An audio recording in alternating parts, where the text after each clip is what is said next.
Welcome back, everybody, to Joe's Bibles. This is Joe. Today I'm not using a microphone, but I hope this comes out clearly in the audio. I might have to do some post-production here. Anyway, today we are going to review the Crossway ESV Reader's Bible that Crossway was gracious enough to send me. And you're looking at it here. This is the box that it comes in. And let me give you just some background on why I requested to review this Bible. It takes a person about 74 hours to read the whole Bible from Genesis to Revelation, if you're reading at an average speed. A Bible like this is really, really useful because if you just want to read the whole Bible, Genesis to Revelation, no meditating on it, no stopping to study it or investigate it, but if you just want a broad reading of the scriptures, this type of Bible is really useful for you. So let's go over some of the key features of this Bible. This has a 9.5 point type. There are no verse numbers or footnotes on this. This is a single column format, just like a book, a regular book, and it has 2 ribbon markers. And the key thing about this particular edition is that the 2025 text of the ESV is used in this Bible. While we're here, let me give you the size of the Bible. It is a little under 9 inches, 8 3/4 inches by 5 and almost 3/4 inches. And this is a thick, chunky boy. It is 1 3/4 inches. The liner is paper paste down, so this is not going to last you a long time.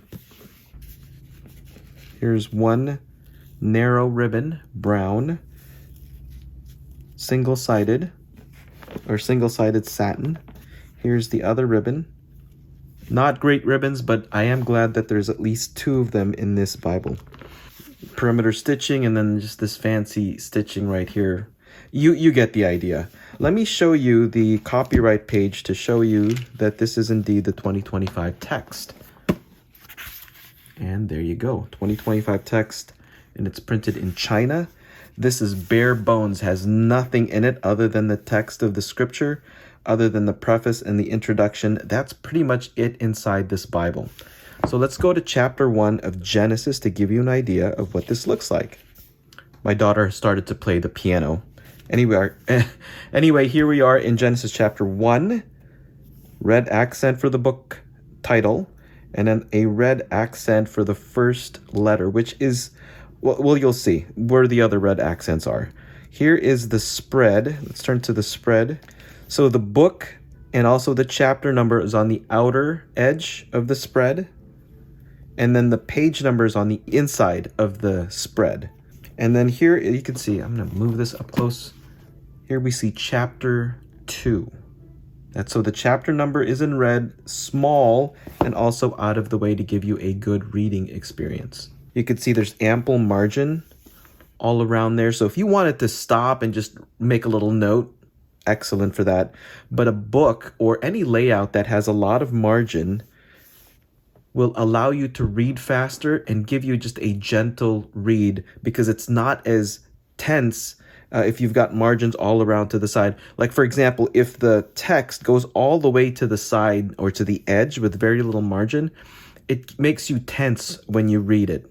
So having a lot of margin really softens that, which again makes a really good read. Let's turn to the New Testament to show you that this is not a red letter Bible.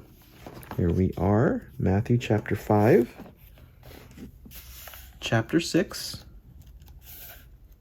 and there you go, chapter 7. This 9.5 point type is really readable, and it's a pleasure to read. If you look at the kerning, or not the kerning, but the leading, which is the space in between the lines, it's enough there to really give you a good, pleasant reading experience. I want to go really close, do a close-up here of the paper, because the paper, I was told, looked like an improvement from the previous edition of the Reader's Bible. I don't have that. I only have this one, but I'll tell you right up front, the paper quality or the thickness of the paper is actually really nice. It's pretty opaque. I would say, and don't quote me on this, this is probably upper 20s GSM or low 30s GSM, but it's fairly thick. So here we are in Jeremiah. Here is the poetry section. You could see in the back there, or the back of the page, the printing on the other side, but it's not too bad, actually. Still very readable. And I do like that the print is nice and dark and bold. Also, as you can see, there's line matching. Here we are in Revelation chapter 22. Nothing after that. This actually has, while we're here, 1,754 pages. After the blank page and after Revelation 22, then you get these really nice maps that are not printed on glossy cardstock. It's thicker Bible paper, or thicker cardstock, but it's not glossy. And then that's pretty much it. So in looking at this Bible and flipping through it a little bit and actually reading some chunks of it, I would say that this is a great reader's Bible. Again, if you are looking for a Bible that you just want to read through, not studying, not meditating on, you just want to go Genesis to Revelation, this is a great option. Let me know if you have used a reader's Bible before. Let me know if you like just reading through the Bible from Genesis to Revelation, or going through chunks of the Bible at a time. And how long does it take you to read the Bible? That's it, everybody. I hope you enjoyed this review. Thank you once again to Crossway for sending me a review copy of their ESV Reader's Bible. Get yourself one of these things if you just want to read through the scriptures or just want something nice to read through the scriptures. Anyway, I'm starting to ramble, so I'll end it here. Have a great day, everybody.